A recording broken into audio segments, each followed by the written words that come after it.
आप सभी को अखिलेश नारायण सिंह का प्यार भरा नमस्कार। आज हम लिम्फेटिको ग्रुप को पढ़ रहे हैं। लिम्फेटिको ग्रुप जो होती है, लिम्फेटिको समूह की औषधि लिम्फ सर्कुलेशन पर कार्य करती है, जबकि सोक्रोफ्लोसो ग्रुप की जो रेमेडीज़ होती है वो लिम्फ फॉर्मेशन तक होता है। उनका लिम्फ सर्कुलेशन से उसका कोई लेना देना नहीं होता है। अतः लिम्फ 1 लसिका से संबंधित सभी अंगों जैसे टॉन्सिल ग्लैंड्स, लिम्फेटिक ग्लैंड्स, क्रिस्टलिन चिली आदि पर प्रभावी होता है। अर्थात लिम्फ 1 से प्राप्त तत्व लसिका वाहिनियों, ग्रंथियों और लसिका अंगों में आए असंतुलन को दूर करने में सक्षम होता है। फलतः लिम्फेटिक सर्कुलेशन नियमित होता है और लिम्फ के द्वारा जिन कोशिकाओं ऊतकों को पोषण प्राप्त होता है, ये स्वस्थ बने रहते हैं। सिस्टमैटिक रूप में यह remedy tonsillitis, scale on the skin, excessive sweating on plain and soul,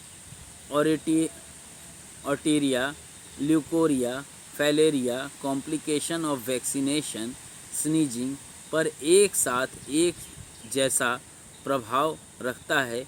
एक ही स्थान पर घाव होने वाले जगहों पर भी यूज़ में लाई जाती है। पसीने की ग्रंथियों के प्रदाह में भी उपयोगी है।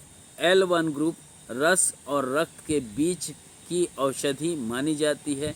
रस औषधि लिम्फ की औषधि मानी गई है। लिम्फेटिको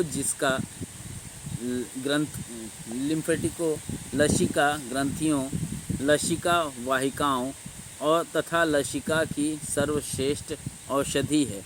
अतः इसका उपयोग मुख्य रूप से लसिका के सफ़ेद कणों पर तथा लाल रक्त कणों पर रक्त जब तक तैयार नहीं हो जाता तब तक श्वेत जो लसिका होती है, वाइट जो लसिका होती है, लिम्फ होता है, उसमें परिवर्तन में उसकी कमी आती है।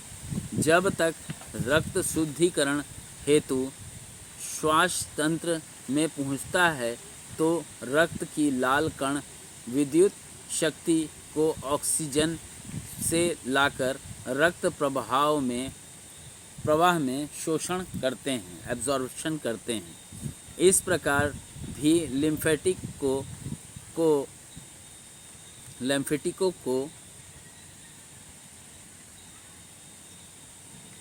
को संचालन और एवं संगठन को नियंत्रित करती है।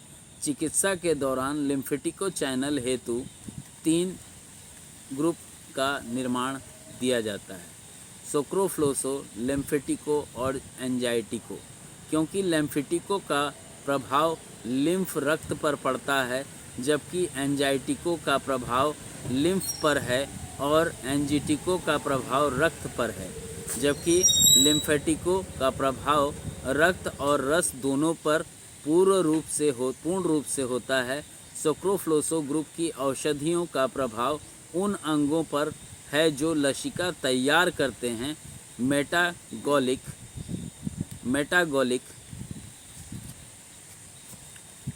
बीच में कोई फ़ोन करके ना डिस्टर्ब कर रहा है।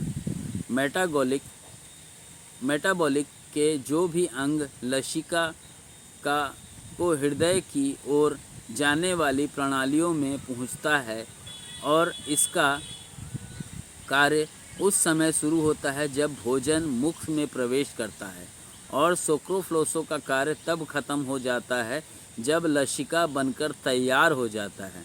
लिम्फेटिको ग्रुप जब तक लसिका बनकर तैयार हो जाती है, रक्त ग्रंथियों जो कि त्वचा के सूत्र में पतली पतली नलिकाओं, जिसको हम कैपिलरीज कहते हैं, उसके जाल जैसा फैला हुआ होता है।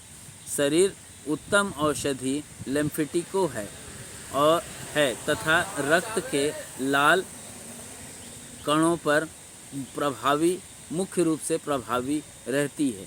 धमनियों के अंदर उपस्थित लाल कणों यानी आरबीसी का पर अच्छा कार्य करती है। लिम्फेटिकों का पतला पड़ जाना, लसिका की कमी, ग्रंथियों में सूजन, श्लैष्मिक कलाओं का एक जाना, लिम्फेटिकों का पतला पड़ जाना, लसिका की कमी, ग्रंथियों में सूजन, श्लैष्मिक कलाओं का पक जाना, रक्त की कमी से औकात, एक्जिमा होना, कान बहना, ग्रंथियों का बढ़ जाना, फोड़े फुंसी, मुंह की श्लैष्मिक कला एवं मांस का बढ़ जाना, छाती में पीड़ा, दमा जैसा महसूस होना, सिर दर्द होना, मासिक धर्म की कमी होना, त्वचा सूख जाना, भूसी जैसा उतरना, जैसे हम देखते हैं दाढ़ी वगैरह है या कई लोगों के स्किन में बहुत बाल होते हैं, आप उसमें रगड़ते हैं और उसमें से दाने दाने सफ़ेद सफ़ेद दिखाई देते हैं, वहाँ पे भी आप इसका उपयोग कर सकते हैं, उत्तम रिजल्ट्स आपको प्राप्त होते हैं। और त्वचा को रगड़ा हुआ मालूम होता है, महसूस होता है, दांत का कोई घाव हो, नासूर हो गया हो, वैसी अवस्था में मांसपेशियां की निर्बलता, हाथ पैर के तलवे में जलन, अधिक पसीना आना, प्रोस्टेट रस बढ़ा हुआ या प्रोस्टेट रस का बहना, खून का जहरीला हो जाना, टाइफाइड मयादी बुखार, प्रसूति ज्वार जो प्रेगनेंसी के दौरान फीवर आता है उसमें, सेप्टिक ज्वार, सड़े गले घाव, गैंग्रियन, एपिडिसाइटिस, करबकाल, मेनिंजाइटिस, इन्फ्लुएंजाइटिस, डिप्थेरिया, नई सर्दी, बार बार जुकाम होना, खांसी होना, न जाने किसी भी वजह से छींके आना, डायबिटीज, औरतों में पेशाब की खराबी एवं बेचैनी, हाथ एवं पैर का ठंडा पड़ जाना, प्यास न लगना, कमजोरी, पीलिया, पेशाब में जलन, मांसपेशियों में खिंचाव, तनाव, नाड़ी जो धमनी की जो नाड़ी होती है वो उसका धीरे चलना, और इस प्रकार से हमने लिम्फेटिकों को डिफ़ाइन किया कि ये लगभग बहुत जगहों पे उपयोग होती है। सभी रोगों को बता पाना तो संभव नहीं हो पाता, बट जितनी बताई गई है उसके अनुसार आप कार्य करेंगे तो बेस में L1 का उपयोग कहाँ करना है आपको समझ में आ जाएगा। मैं अपनी प्रैक्टिस के दौरान के 2 छोटे से उदाहरण देता हूँ। एक महिला नहीं बोलना चाहिए, लड़की 24 साल की थी, शिकायत करती है कि उसके त्वचा पर हमेशा ऐसा लगता है जैसे कुछ रेंग रहा है, बट देखने से महसूस भी नहीं होता, कभी उसको मच्छर काटने के जैसा महसूस होता है, जबकि वास्तविकता में कुछ भी नहीं हुआ होता है।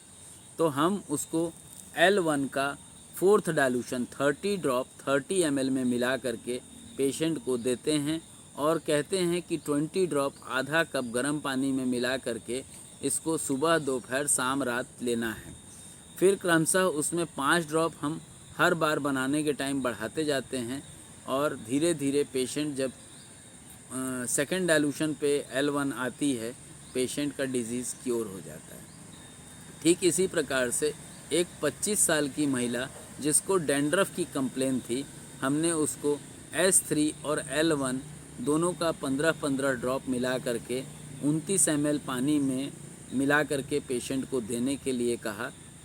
29 नहीं, 27 ml, 15-15 ड्रॉप दोनों दवाई का और उसमें 29 ml पानी 28.5 ml पानी मिला करके पेशेंट को पीने के लिए दिया।